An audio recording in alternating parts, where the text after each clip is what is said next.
y a todos los presentes. Yo les voy a hablar sobre dedos en gatillo. ¿Ok?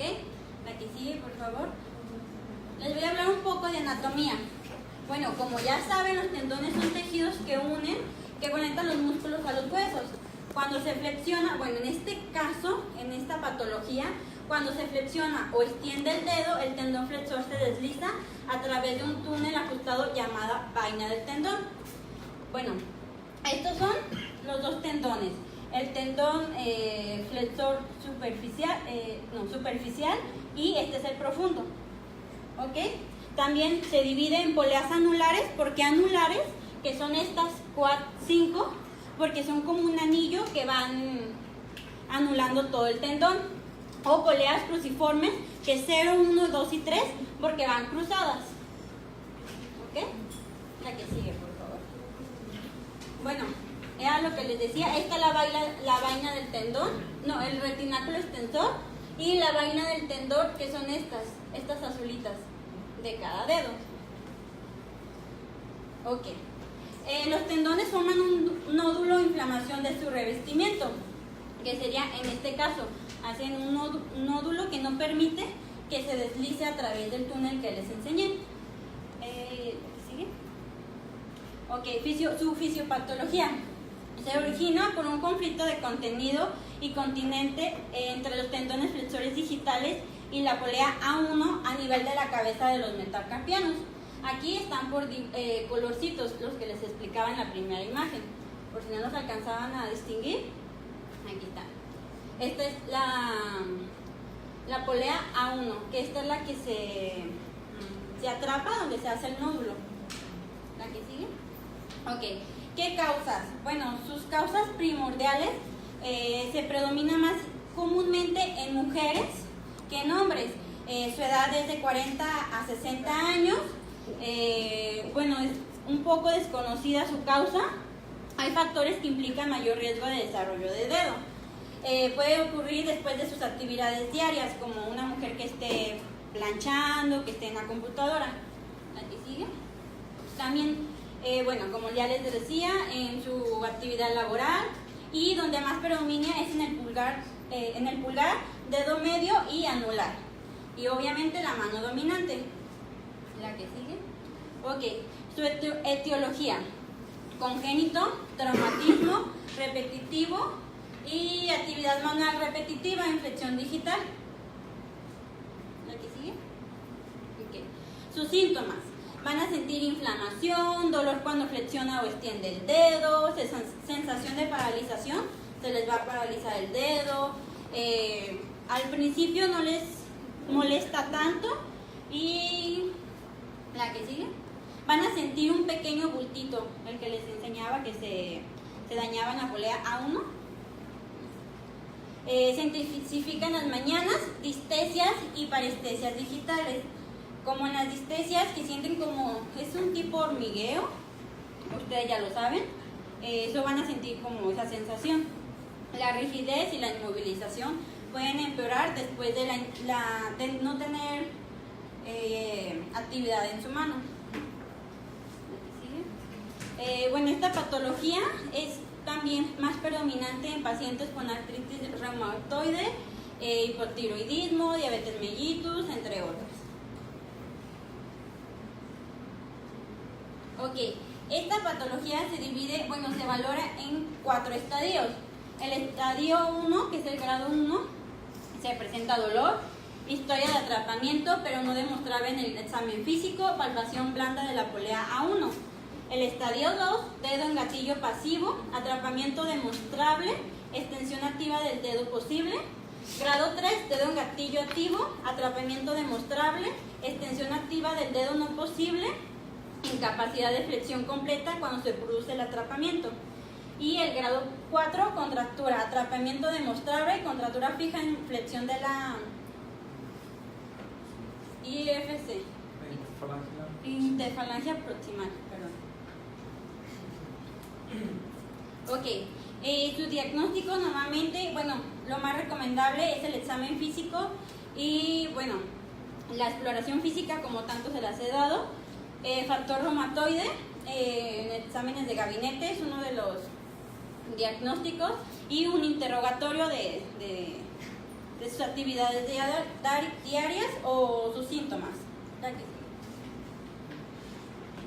Bueno, como ya les había dicho, su historia clínica y su exploración física completa. En su exploración física van a pedir al paciente que abre y cierre la muñeca para verificar qué zonas le duelen y para verificar su fluidez de su extensión y flexión. También si palpan el nódulo, ese es palpable, entonces también en su exploración física lo van a palpar. Ahí les enseñé la anterior, por favor. Aquí es lo que les van a hacer a su paciente.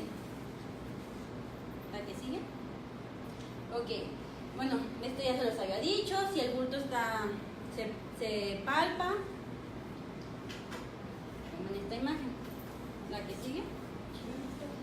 Bueno, también se puede, esta patología se relaciona con otras, se puede confundir con otras. Por eso es muy importante su exploración física bien detallada y bien diagnosticada. Porque se compara con tumores del tendón, como en este caso, deformidades óseas, cuerpos extraños y secuelas de fracturas. ¿La que sigue? Bueno, el tratamiento. Mucha gente lo maneja conservador, no es el más recomendable, y es reposo y férula por corto tiempo y AINES. También se les manda terapia física para ejercicios de estiramiento y para que estén. También se utiliza la extensión de ¿La qué? extensión. No. ¿La que sigue? ¿O a qué te referías con extensión? No, como es de los dedos. Ok, bueno, este es un tratamiento tampoco recomendable, que muchas pacientes o muchos doctores sí lo recomiendan, pero causa esto. O sea, ni siquiera la efectividad es al 100%, tiene un 70% de efectividad, tiene atrofia cutánea o subcutánea, hipopigmentación de la piel, infección, ruptura tendinosa. Y pues no todos los casos se da en la primera inyección, a veces tienen que poner la segunda inyección y sigue sin funcionar. Por eso no es muy recomendable, pero igual y se los quise poner para que lo supieran. El tratamiento quirúrgico, pues es sencillo, es normalmente ambulatorio, se libera la polea A1, sencillo, simple, se pone anestesia local y su efectividad es el 90% de efectividad, entonces también es bajo riesgo de complicación. Y si llega a haber complicaciones, pues lo que es, se hace, hay estrechez, pues no fibrosis o el dedo queda sin movimiento, que sería una ruptura del sistema de polea o una infección. Y bueno, Está el doctor Cuenca que te haga un comentario. Y va a pasar el doctor Cuenca, les va a hacer una pequeña plática. Hola, buenas tardes. Es un tema muy interesante, es un tema bastante sencillo, es un tema bastante fácil de diagnosticar y muy frecuente.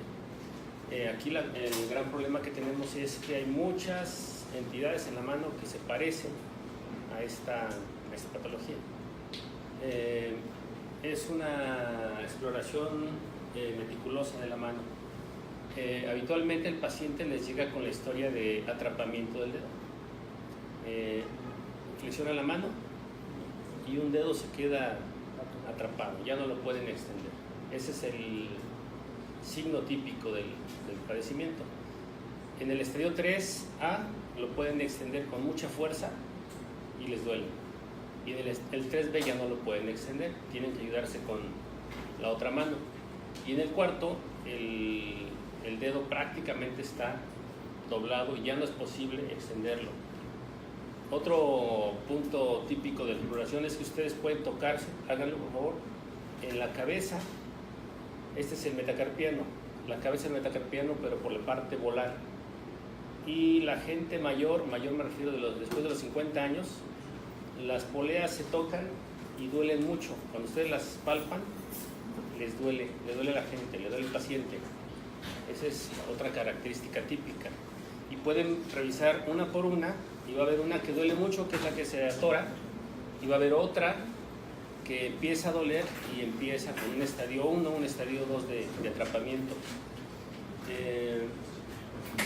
En el diagnóstico diferencial pues hay muchas patologías en la mano, como comentaba Claudia, los tumores, el ácido úrico, la peruricemia, los tofos gotosos que atrapan a los tendones, que crecen alrededor de los tendones, aumentan el volumen del tendón y obviamente ya no pasa a través de su túnel, y eso simula bastante el padecimiento. Entonces por eso hay que hacer estudios para enfermedades metabólicas. Otro problema frecuente son las lesiones nerviosas, ya sea digitales o en la muñeca o en codo o más altas en plexo braquial. Las lesiones nerviosas por fracturas de supracondilias principalmente, que quedan con daño del nervio radial, nervio mediano, y quedan con algún tipo de lesión parcial de la mano. Entonces esos padecimientos también simulan el problema. ¿Cuál otro más? Las lesiones tendinosas, una ruptura parcial, una herida cortante completa podría simular un atrapamiento.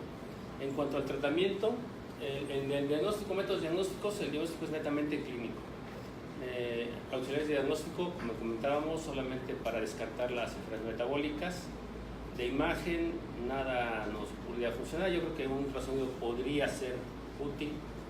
En cuanto al tratamiento, hay dos tipos: médico conservador, lo mencionó con los esteroides. El esteroide es un medicamento antiinflamatorio que colocamos directamente en la polea, pero tiene sus riesgos, y en lo particular yo hago la liberación con una aguja. Entonces, poner esteroides o hacer la liberación quirúrgica con una aguja es prácticamente lo mismo. Entonces, con menos riesgos de dañar a las estructuras que tenemos ahí. Es muy sencillo, ponemos un piquetito sobre la polea que les comenté, anestesiamos esa zona y con la aguja hacemos un barrido, con el bisel de la aguja, sobre la polea. Obviamente tenemos que tener conocimiento anatómico preciso de la zona que estamos trabajando. El otro tratamiento quirúrgico es abierto, abrimos una incisión de 1 centímetro, vemos literalmente la polea y la liberamos con bisturí en su totalidad y revisamos otra vez el dedo. También lo podemos hacer con la aguja. La aguja hace exactamente el mismo efecto que el bisturí, pero solamente como efecto de barrido. El paciente está despierto, está consciente y se siente cuando liberamos la polea. Una vez que ya la liberamos, le pedimos al paciente que repita el movimiento que tenía antes de la cirugía y el paciente ya es capaz de liberar también tiene su rango de error. El dedo más difícil de liberar de manera percutánea es el dedo pulgar. El dedo pulgar, los nervios digitales están muy cerca de la polea. Entonces ahí se requiere un toque anatómico preciso porque la distancia entre la polea y el nervio es mínima. Y al momento de estar liberándolo con maniobras ciegas, como es la liberación percutánea, corremos el riesgo de lesionar un nervio. Entonces, si lo hacen o lo hacemos, es siempre con esa precaución.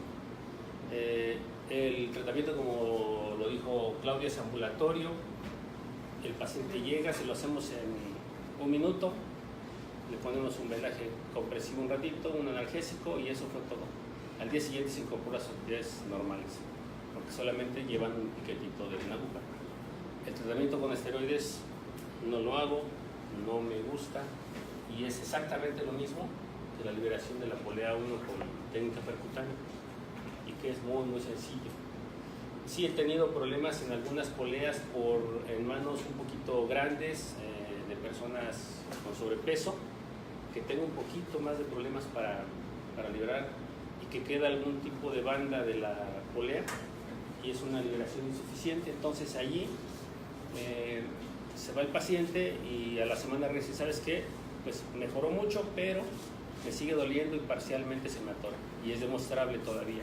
Ese paciente debe entrar a quirófano para liberarlo con una incisión de 1 centímetro, como les comentaba, y liberar el resto de las poleas, revisar el tendón. Es un procedimiento sencillo. ¿Alguna duda, pregunta que tengan? Fíjate que siempre nos toca a alguien la otra parte de la historia. Ajá. A mí me toca todos los percutáneos que tengo que abrir. Entonces yo no creo mucho en la percutánea por esa razón. Y menos cuando por alguna razón no es una sola polea. Aumenta mucho la incidencia cuando son más de una polea. De riesgo De que no, se vuelven no a se atorar libera. muy fácilmente. A lo mejor es diferente técnica ya, pero a veces me pongo costo-beneficio de abrir ese centímetro, pues nos da la tranquilidad que liberamos ambos tendones, porque a veces como que está agarrado un tendón con el otro. Cuando son dedos múltiples, lo libero en quirófano. Tengo que liberar los 5 dedos, no hago la liberación percutánea de los 5 dedos. Ahí me voy directamente a quirófano, o 4 dedos lo hago quirófano abierto. Más de 3 dedos ya lo meto a quirófano. Y el riesgo de que le recidive la polea es muy bajito. Yo creo que les falta un poquito de entrenamiento, pero como les comentaba, es cuestión de práctica y de conocimiento anatómico. Entonces eso, yo por ejemplo tengo un día, los viernes, que junto a toda la gente con este problema y empiezo de las 8 de la mañana hasta las 3 de la tarde, 15 minutos con cada paciente. Entonces es una cantidad bastante considerable. Y de esos, no sé, meto a quirófano muy poquitos. También si hiciera todos esos pacientes que son institucionales a meterlos al quirófano, me faltaría tiempo quirúrgico para liberarles el problema. Entonces es una muy buena opción, conociendo la anatomía de las poleas. Aparte hay que conocer a tu paciente, que se tolere, que sea un candidato. Sí. Hay que escoger a cada paciente. Hay que escoger a cada paciente. Si tiene antecedentes de artritis reumatoide, diabetes, varios dedos atrapados, aprensivo, que no coopera, pues ese paciente no es candidato para una liberación percutánea, hay que llevarlo al quirófano. O que ha llevado todas las etapas, fíjate que eso también me ha tocado. Porque es que no en todos es muy marcada las etapas. Sí. Y ya le diste antiinflamatorios, no responde nada. Ya le diste rehabilitación, no responde nada. Le tomas el ultrasonido y la polea está bien cerrada. Ese para mí es un candidato para el otro detalle que mencionó de pasadita Claudia es un dedo en resorte, un pulgar en resorte, y es básicamente el pulgar y es congénito. Es en los bebés. Los bebés cuando nacen con un dedito así. Entonces ustedes les ven las manitas y tienen un dedo atrapado. Y es por un problema que se llama nódulo de nota. El tendón antes de entrar a la polea 1 está hinchado. Hay una imagen por ahí que se ve. Otro. Un dibujo. Otro más. Otro. Este es el nódulo de nota, pero en el pulgar.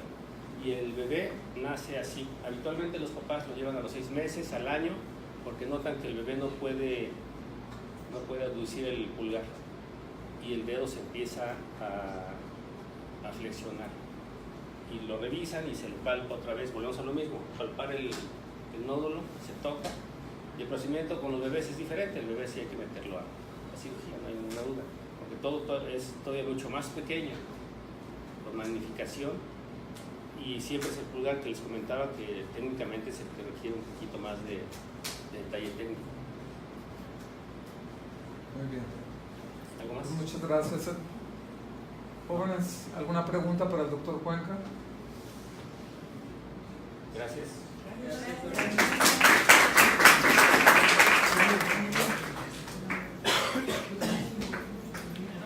Bueno, muy buenas tardes nuevamente.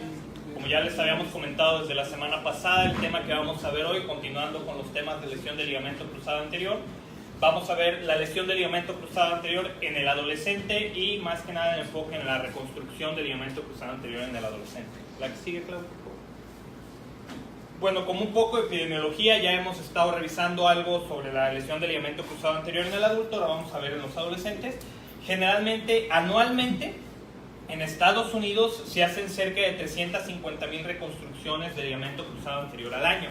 Sin embargo, estas cifras son en pacientes adultos, reportándose una edad media al momento de la lesión de 25 años. Pero ¿qué pasa con los jóvenes? ¿Qué pasa con el paciente que todavía es esqueléticamente inmaduro? Bueno, tenemos que ahorita hay un auge muy grande sobre el paciente deportista desde las ligas menores, inclusive las ligas PIWI. Estamos hablando niños de 4 o 5 años que ya están entrando a jugar deportes de contacto como lo es el fútbol. Para esto, Shea hizo un estudio muy bueno en donde encontró que futbolistas de 5 a 18 años tenían lesiones de rodilla en 30.8% de los casos, y de este 30.8% de los casos, el 6.7% eran las rupturas del ligamento cruzado anterior. Ellos mismos, al hacer su estudio epidemiológico, encuentran que las niñas tienen mayor riesgo que los niños, 8.5 veces contra 4 veces más.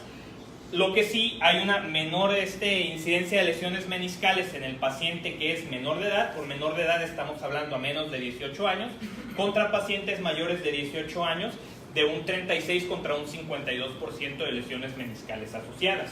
La que sigue, creo.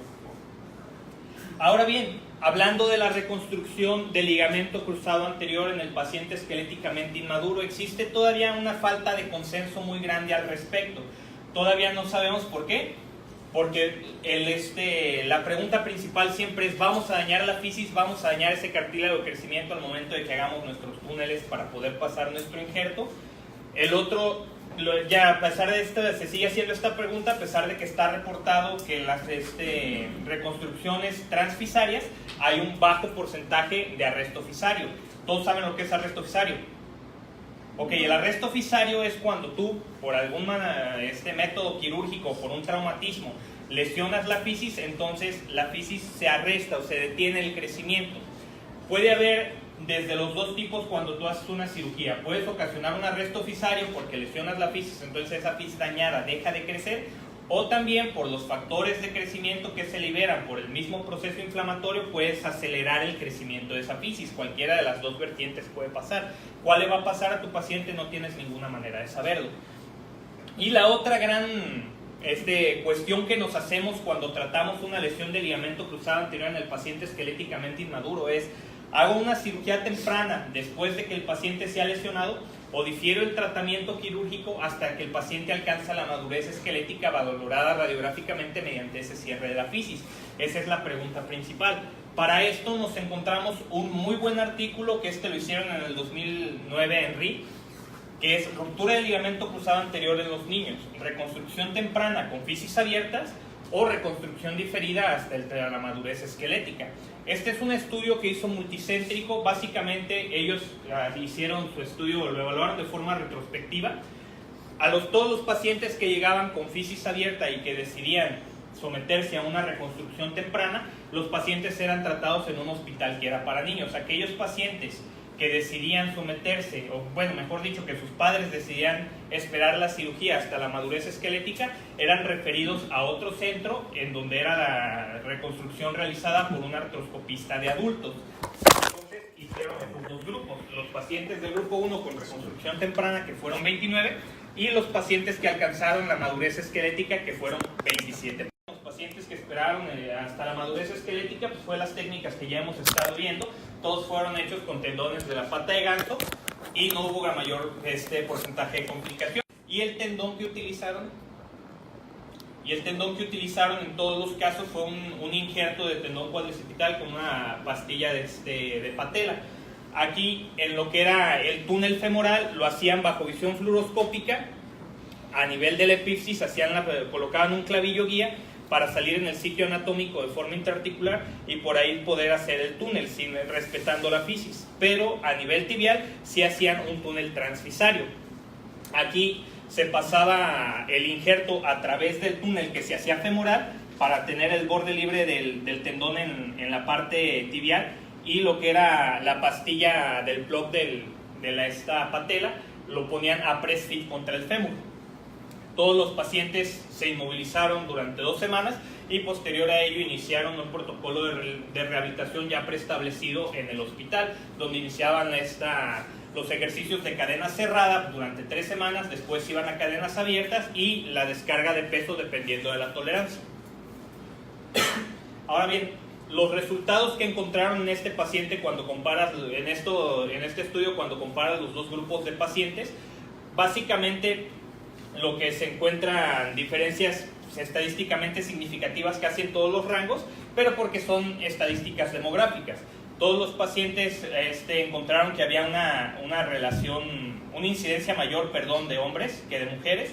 Casi todos, no había una diferencia estadísticamente significativa entre si eran derechos o izquierdos.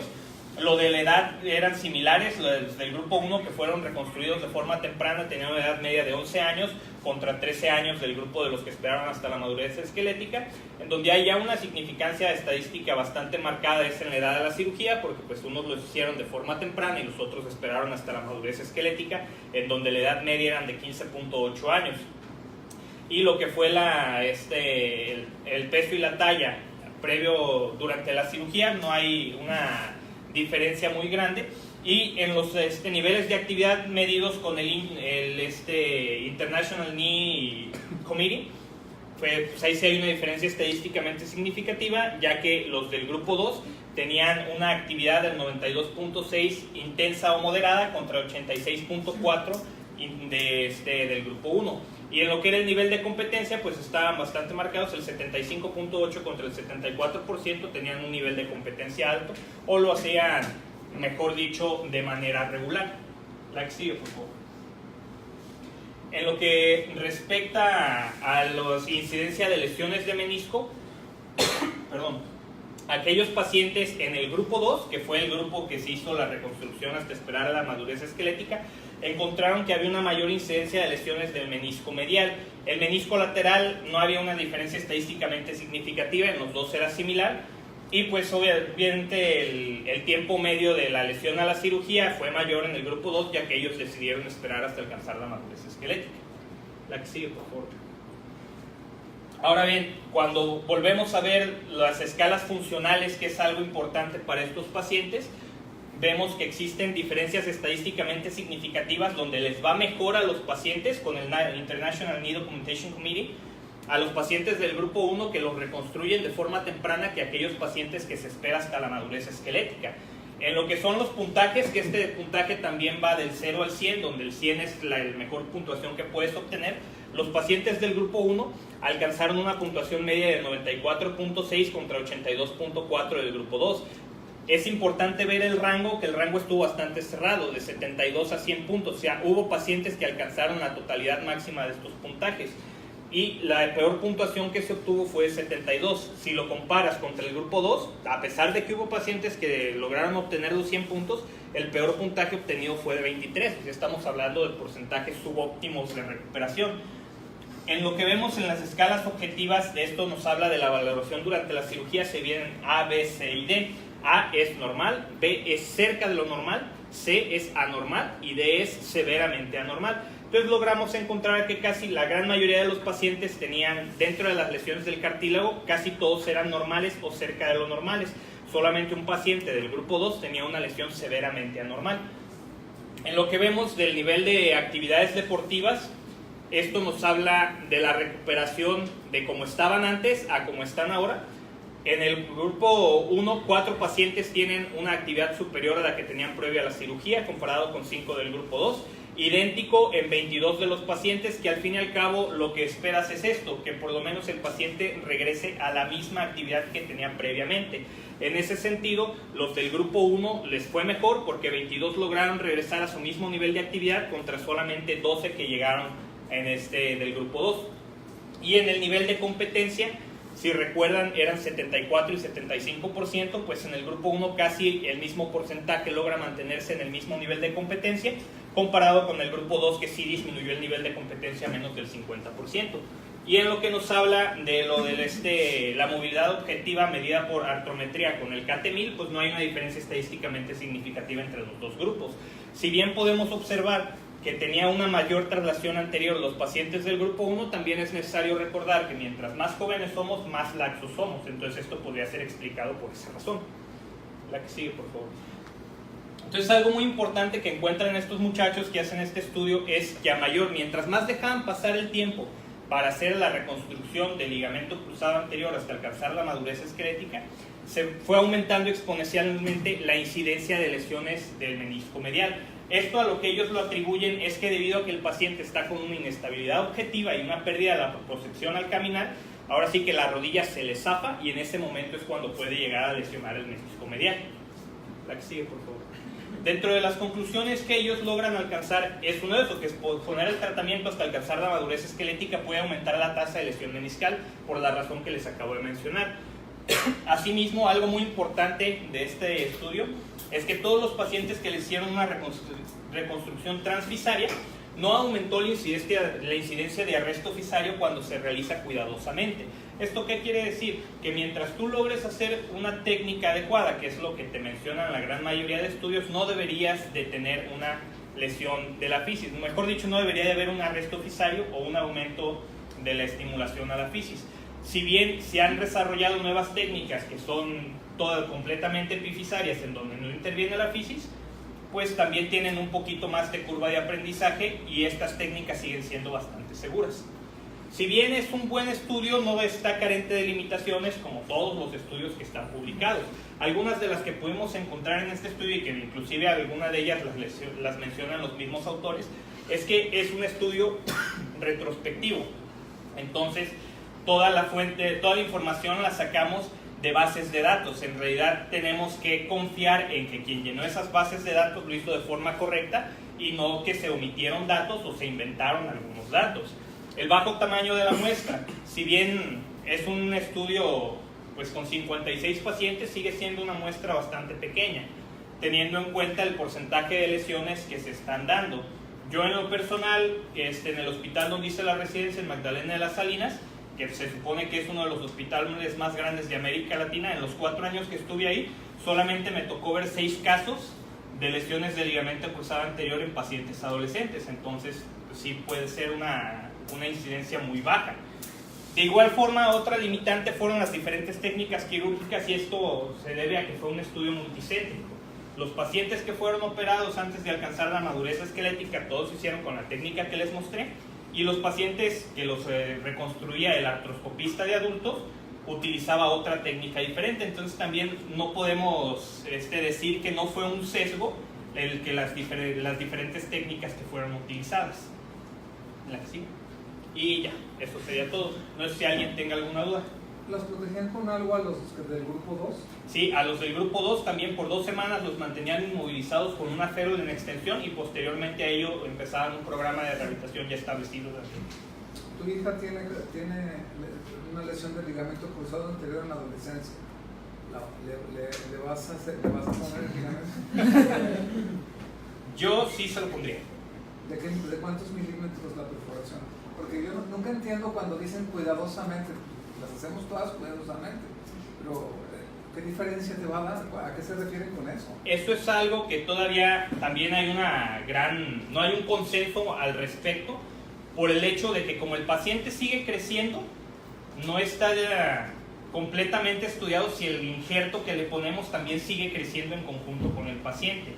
Y hasta el momento, a pesar de que ya está demostrado que la longitud intraarticular del injerto, más o menos, del ligamento cruzado, va de los 25 a los 32 milímetros, con una dimensión que va de los 7 a los 12 milímetros, pues no es como que se hayan hecho muchos estudios cadavéricos en pediátricos para ver si las dimensiones siguen siendo las mismas. Pero se supone que si te pasas de milímetros vas a asegurar el arresto oficial. Entonces, teniendo en cuenta con los resultados que se han dado que les va mejor hacer una reconstrucción temprana que esperar a la madurez esquelética, yo creo que sería avisable para los pacientes de proponerles que se hiciera una reconstrucción temprana. Yo la gran mayoría les pongo una rodillera y los mando a competir con rodillera, con una rodillera mecánica que sí funcione para que sigan haciendo su deporte. Yo creo que con mucho es la atrofia muscular y la falta de propiocepción del ligamento, y en el momento en que cierran fisis Ya hace la supuesto, reconstrucción. y funciona bastante bien, porque no me podría yo animar a decirle, fíjese que le va a crecer la pierna chueca porque pues, no le puedo asegurar que no se va, no le puedo asegurar que no. No, no le podemos asegurar. Ok. No me lo aseguran en la agencia del carro. Ahí está el detalle. ¿Qué opinas tú? Ok, dos cosas. La primera es de que cada técnica tiene sus artículos que la van a respaldar. Que sí y otras que no. Pero hay detalles que debemos de considerar al momento de la decisión. Una es, cuando hay ausencia de ligamento cruzado, el primer elemento que entra a trabajar como estabilizador, sin necesariamente serlo al 100%, es el menisco medio. Eso ya se sabe por estudios previos. Entonces, es de esperar que también si nos vamos a esperar mucho, vamos a encontrar muy seguramente una lesión en el menisco medio. El detalle es de que del seguido del menisco sigue el cartílago. Entonces ya vamos a entrar con una serie de lesiones que en un principio probablemente no se tenían. Entonces es un punto a considerar. La otra es, está demostrado también que en las fisis se puede generar el arresto cuando queda el implante roscado en ella. Porque por ejemplo en las lesiones fisiales de muñeca a veces tenemos la necesidad de dejar un clavillo liso y no tenemos la alteración del crecimiento. Entonces, y también hay unos artículos donde se ve que si la perforación se ve ocupada completamente por tejido blando, es menos la posibilidad de desarrollar el arresto fisial. Entonces, actualmente ya tenemos, platicábamos la otra vez, las técnicas de tenosuspensión. Entonces, con ellas podemos tener el principio cumplido de no dejar un implante roscado, porque para los que no están familiarizados, todavía se usa mucho un tornillo para fijar el injerto, y ese obviamente es roscado. Ese ya por sí mismo ya cierra el disco. Entonces ya vamos a tener la alteración del crecimiento. Entonces, si utilizamos la técnica de tenosuspensión, el principio de llenar completamente la perforación, pues lo cumplimos. La otra es de que muchas veces, hablando de la rodilla, toda la atención se nos va al mecanismo extensor, al cuádriceps. Y nadie discute la función del cuádriceps en la rodilla. Sin embargo, en lesiones del ligamento cruzado anterior, el fortalecimiento del cuádriceps es un elemento agonista. Nosotros necesitamos para estabilizar el antagonista. Entonces, si al valorar, porque es una valoración conjunta, cuando se tiene un individuo en crecimiento entre los papás y el grupo médico, es una valoración conjunta, la decisión es conjunta, hay que explicarles los pros y contra de cada una técnica, pero si se decidiera esperar el crecimiento esquelético, tenemos que trabajar pedisquiotibiales.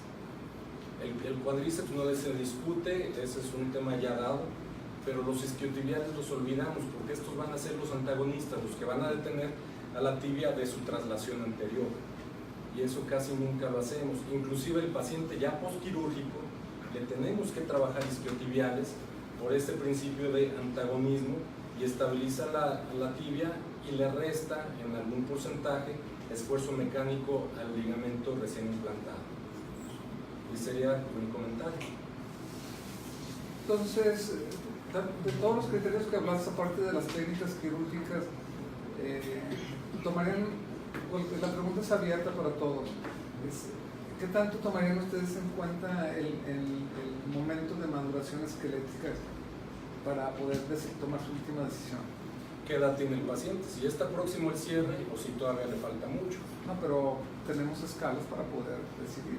Usted tiene ese libro. Ya está más que descrito que al año la rodilla crece aproximadamente cerca de 1 centímetro y con algunos milímetros. Se habla de 12 milímetros al año, siendo el crecimiento mayor en el fémur que en la tibia.